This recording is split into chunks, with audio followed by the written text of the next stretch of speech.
Una nueva vida humana acaba de llegar al mundo. Sus padres y sus abuelos son sus predecesores biológicos inmediatos. Aquellos parientes suyos que vivieron hace 500 o 2000 años son algunos de sus antepasados lejanos. Sus nombres y biografías se pierden en las brumas de las genealogías familiares. ¿Podemos deducir que sucede algo parecido con el género humano? ¿Tiene también antepasados la humanidad? Es decir, ¿procede el género humano de otras especies animales anteriores? La vida ha existido sobre la Tierra desde hace 3.500 millones de años. Los seres humanos existen desde hace 200.000 años. Así pues, nosotros llegamos muy tarde en esta larguísima historia.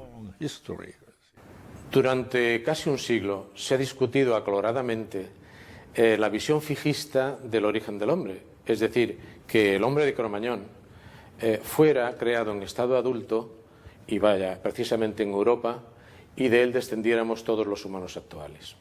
Hoy sabemos que eso no es así y que el origen del hombre moderno proviene de una larga cadena de seres, de otros seres humanos antiguos, cuya evidencia fósil podemos contemplar a mi espalda. Hoy la especie humana está representada por un único grupo morfológicamente bien definido, el Homo sapiens.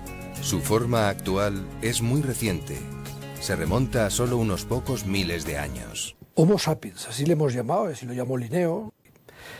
Pero cuando se habla de paleontología y se habla de los fósiles o de los antecesores del hombre en general, se habla siempre de que hay, como muchas especies, llegan hasta 10. Pero son especies realmente en el sentido biológico. Claro, los zoólogos, igualmente le pasa a los paleontólogos, definimos la especie desde un punto de vista morfológico, o sea, por unas características morfológicas. Es un modo de entendernos. Pero eso no quiere decir que sean especies biológicas. Pero ¿son hombres? Esta es la pregunta que hay que hacerse. Si son hombres, todos pertenecemos a la misma especie. Lo que pasa es que hay morfoespecies o paleoespecies más antiguas que han vivido antes y que ya han desaparecido. Pero no son especies diferentes. Hay como 3 grados en el desarrollo del género humano. El grado del Homo habilis, el grado del Erectus y el grado del Sapiens. Cada quien quiere tener su propia especie, cada país quiere tener su propio origen, que el Homo tal, que el Homo cual, y eso es absolutamente innecesario. Porque si uno, por ejemplo, hay algo muy interesante para nosotros es nuestro trabajo en Dmanisi, donde hay una variedad increíble morfológica. Entonces, algunos científicos han postulado diferentes especies, pero la posibilidad de que sean diferentes especies es mínima. Es una especie posiblemente con una gran variación morfológica, como hoy en día nosotros, si comparamos un cráneo, por ejemplo, de un aborigen de Australia con un europeo medio, hay una diferencia, a la vista una diferencia muy grande, pero si uno mide se da cuenta de que es exactamente la misma especie. Sí, creo que la única especie que podemos definir muy bien, contrastando con nosotros, son los neandertales. Eso es bien claro. Sí. Son diferentes, son realmente diferentes y eso se puede medir y cada espécimen neandertal más o menos cae en esta matriz de los neandertales. Si vamos más atrás en el tiempo, las cosas son mucho más difíciles. Claro que había muchas especies, 2, 3, 4 millones de años de atrás, pero no es posible hoy en día, con lo poco que tenemos como material fósil, de delimitar especies. Entonces es mejor ser bien escéptico y decir, bueno, tenemos Homo, que aparece más o menos 2.5 millones de años atrás, pero no sabemos exactamente si es habilis o si es erectus. Habilis es un invento. No se puede medir la diferencia entre habilis y erectus. No se puede. Claro, puedo tomar un fragmento y decir, eso sí, no, eso no es erectus, eso parece habilis. Pero si comienzo a medir... La nueva ciencia genética podría explicar la gran variedad de formas de los fósiles hallados por los paleontólogos. La recombinación génica produce diversidad de formas. Siendo la misma especie, da formas externas distintas. Argumento que nos sirve para apoyar que en el pasado humano, en el pasado paleontológico, probablemente solo haya habido 1, 2 y como mucho 3 especies distintas. Lo más probable es que solo haya habido una única especie humana desde hace 2,5 millones de años, que la tendríamos que llamar Homo sapiens. Pero, ¿qué define físicamente al género humano? Desde el punto de vista morfológico, hay 2 rasgos principales: caminar erguido sobre 2 piernas y haber desarrollado un gran cerebro respecto a nuestro tamaño corporal. Pero no son suficientes. Los restos fósiles no permiten a los investigadores determinar en qué momento nace el ser auténticamente humano.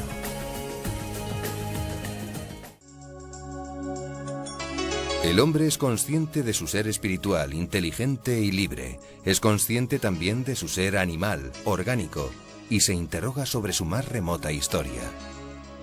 ¿Cómo llegó la especie humana a elevarse por encima del resto de las especies? ¿Hubo un ancestro común a los hombres y a los simios?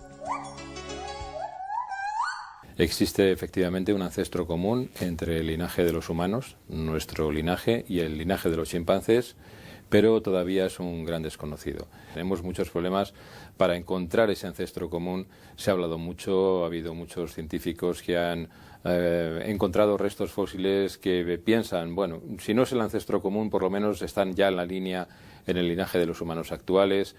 ¿Cuál fue el primer homínido? ¿Cuál fue el primer miembro de nuestra familia biológica? Actualmente hay 3 candidatos a ese honor. Uno de ellos es Ardipithecus cadaver, que tiene 5,5 millones de años de antigüedad y fue descubierto en Etiopía. Otro es Ororhyntugenensis, que tiene 6 millones de años de antigüedad y fue hallado en Kenia. Y otro es Sahelanthropus chadensis, que tiene 7 millones de años de antigüedad. África hace 7 millones de años.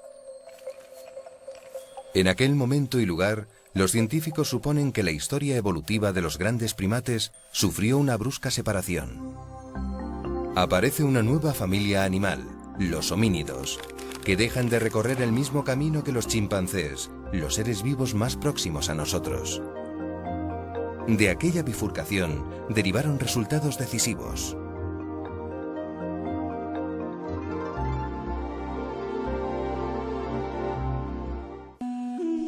En lo que es hoy el desierto septentrional del Chad, enterrado en la arena, científicos franceses dirigidos por Michel Brunet descubrieron en 2002 un gran fragmento de cráneo. Lo dataron en 7 millones de años de antigüedad y le llamaron Sahelanthropus chadensis, familiarmente Tumai. Tumai era un primate muy importante para nosotros porque podría ser nuestro primer antepasado más remoto. ¿Sería el primer miembro de la familia homínida? Había mucho conflicto sobre la pregunta si eso es un homínido o si es un hominoide, que es más o menos algo parecido al chimpancé. Y la pregunta clave es la definición, que es un homínido. ¿Es un mono antropomorfo con la facultad de bipedía o es un mono antropomorfo con un cerebro grande? Y nuestra respuesta es que, bueno, son 2 cosas que son independientes una de la otra. Sí, se han desarrollado independientes, la bipedalidad y el crecimiento del cerebro son 2 hechos en la evolución que son independientes uno del otro. Eso es tal vez uno de los conocimientos más importantes que se han ganado gracias a el descubrimiento de Tumai. Tumai tenía el cerebro de un chimpancé. ¿Cómo sabemos si andaba erguido? el orificio por el cual se inserta la columna vertebral en el cráneo estaba en la base y no en la parte posterior. Esto significaría que la columna vertebral estaría en una posición vertical y, por lo tanto, Tomai caminaría sobre dos piernas como lo hacemos nosotros. Sería ya un ser bípedo. Y la información clara con Tomai es que la bipedalidad llega antes que la encefalización. Es más, digamos, se desarrolla más rápido que la encefalización. Darwin pensó un proceso distinto al que la realidad mostró. Darwin pensó que primero creció nuestro intelecto, después aquel mono listo aprendió a utilizar herramientas y liberó las manos, es decir, se hizo bípedo, y finalmente pues su cara se redujo y se modeló porque ya no utilizaba la boca para comer o para modificar el entorno. Justamente ocurrió al revés. Lo que primero ocurrió fue la postura erecta, en segundo lugar la reducción del morro y en tercer lugar apareció el gran y prodigioso proceso de encefalización. Los datos son inciertos, pero Tomai, el Sahelanthropus chadensis, podría ser también uno de los últimos antepasados comunes entre los homínidos y el chimpancé.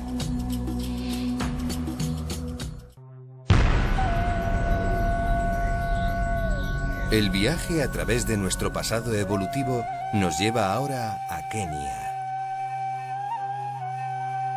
Hace 6 millones de años vivía aquí otro de esos posibles ancestros, el Orrorin tugenensis.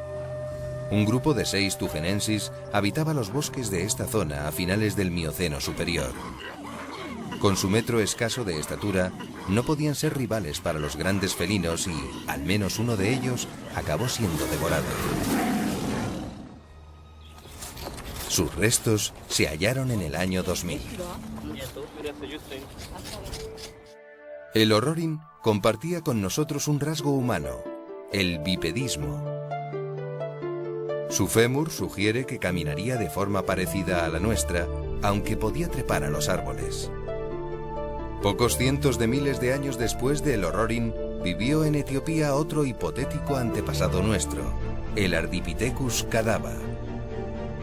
Por las falanges de sus pies, deducen sus descubridores que ya podría caminar erguido. Aunque sean bípedos, cuando hablamos de Tomai o hablamos del Orrorin o hablamos de esos animales, esos son realmente animales, no pertenecen ni siquiera a los homínidos. Pese a su indudable importancia, todavía son muchas las dudas que planean sobre estas primeras etapas de la evolución humana. Kenia. Por la ribera del lago Turkana aparecieron hace unos 4 millones de años unos Australopithecus anamensis. Eran parecidos al chimpancé, pero ya andaban sobre 2 piernas y empezaban a desarrollar cerebros más grandes. Los investigadores hallaron restos de una hembra de Australopithecus afarensis, cuyo nombre se haría popular, Lucy. Lucy tiene una anatomía que parece sugerir una capacidad para vivir en los árboles pero bajar al suelo y bajar de una manera tal que luego le permita volver otra vez a los árboles fácilmente. Lucy se habló como el primer antepasado del hombre, pues a lo mejor no, a lo mejor Lucy pues es un representante de los primeros ancestral de estos parántropos. Es decir, a lo mejor no tuvo nada que ver con nuestro linaje evolutivo. Siempre cuando encontramos un fósil, pues pensamos que puede ser el verdadero camino evolutivo hacia la humanidad actual. En 2006 se descubrió el esqueleto parcial de una niña de la misma especie que Lucy, pero 100.000 años más antigua. La llamaron Selam. Los esqueletos de Selam y de Lucy demuestran que los Australopithecus afarensis caminaban erguidos. Pero, ¿eran humanos? Estamos hablando también de seres que están dentro de los homínidos, antecesores, parece ser, del género Homo, por lo menos alguno de ellos, el afarensis, pero que han sido contemporáneos del género Homo, que han vivido junto a él en África, pero no son humanos. Quizás fueron afarensis los autores de las famosas huellas de la Etoli, impresas por 3 individuos en las cenizas del volcán Sandiman. Estas 69 huellas fosilizaron hace más de 3,5 millones de años. Son las más antiguas encontradas hasta la fecha. Sus autores eran bípedos de 1 metro de alto y casi 40 kilos de peso, distintos de los gorilas y chimpancés. Su pelvis había evolucionado hacia una forma intermedia entre la de los chimpancés y la humana. Así el parto no le resultaría tan sencillo como a los grandes antropomorfos africanos, pero sería bastante menos complicado que el de la mujer actual. ¿Qué se interpreta? Nacían de manera lateral y no de manera rotatoria como hace el ser humano actual. Fue aquí, en Sudáfrica, donde suscitó gran revuelo mundial el primer descubrimiento de Australopithecus en 1924. Se debió al profesor Raymond Dart, al que vemos aquí trabajando en su despacho de Johannesburgo. Sobre su mesa reposa un cráneo infantil. Se lo han traído de la cantera de Taung, donde las explosiones de dinamita pusieron al descubierto entre la ganga muchos cráneos de babuinos. Pero este es muy especial.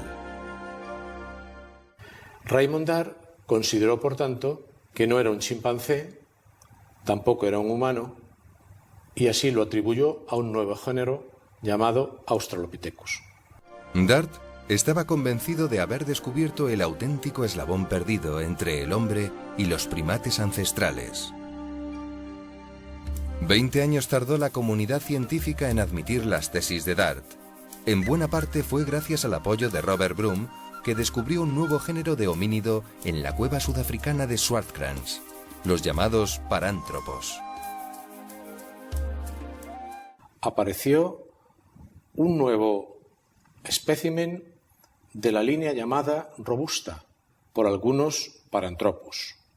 Son especímenes que podría creerse que son gorilas o goriloides que vivían en la sabana abierta y sus moldes endocraneales muestran que tenían cierta capacidad para el habla humana, aunque realmente no son humanos. Se descubrieron en los años 50 una forma especial muy interesante que son los parántropos, de los que hoy día sabemos se extinguieron, desaparecieron, después de haber tenido un éxito extraordinario. Fueron verdaderos especialistas en una dieta vegetariana. Los científicos, los paleoantropólogos, parecen ponerse de acuerdo en pensar que el Australopithecus afarensis pudo ser el antecesor del linaje de los parántropos. Así pues, nuestros parientes biológicos remotos, los australopitecos, vivieron en África hace unos 4 a 2 millones y medio de años. Pero, ¿dónde exactamente? Por mucho tiempo se juzgó imposible hallar restos suyos al oeste de la gran falla del Valle del Rift. Sin embargo, en 1995 este mito caía por tierra. Michel Brunet encontraba en el Chad una mandíbula de 3 millones y medio de años de antigüedad. Demos ahora un salto en el tiempo de 1 millón de años.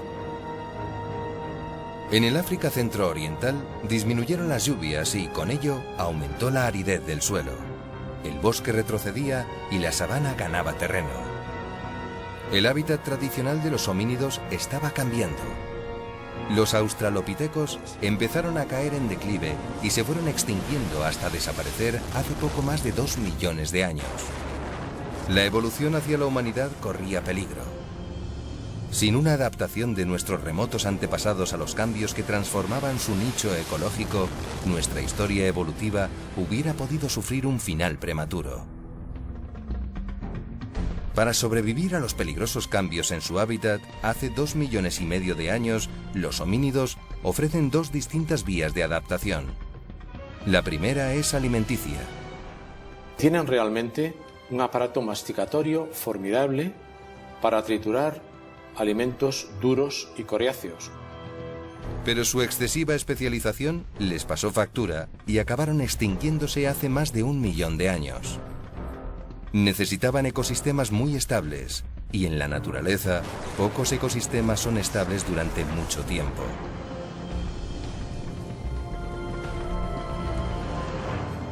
Afortunadamente, un grupo distinto de homínidos logró sobrevivir mediante una estrategia mejor: el uso de piedras y herramientas. A comienzos de los años 60 se descubrió lo que se definió como Homo habilis. no solamente tenía una expansión de la bóveda muy superior, sino también una gran reducción dental y el bipedismo que hemos comprobado antes en diferentes especímenes. Pero además, y sobre todo, aparecía siempre asociado a herramientas de piedra trabajadas. De este modo nació la especie y el género Homo habilis, que había dejado Linneo aparcado en el siglo XVIII con la etiqueta de Homo sapiens, no ligada a ningún otro ser. Los Homo habilis aparecieron hace unos 2,5 millones de años y se extinguieron hace menos de 1,5. El profesor Tobias fue uno de sus descubridores, junto a Louis y Mary Leakey. En África Oriental, hace menos de 2 millones de años, apareció un nuevo tipo de Homo, el Homo erectus. Más altos y esbeltos, caminaban y corrían mejor que los Australopithecus, y sus cerebros eran mucho mayores. El primer éxodo fuera de África tuvo lugar por entonces. Hace 1.800.000 años, el Cáucaso ya estaba habitado por los erectus. Así lo atestiguan los restos hallados en Dmanisi, en Georgia. Hace 1.700.000 años encontramos esos primeros humanos fuera del continente africano. Un yacimiento que se llama Dmanisi, que está en la República de Georgia.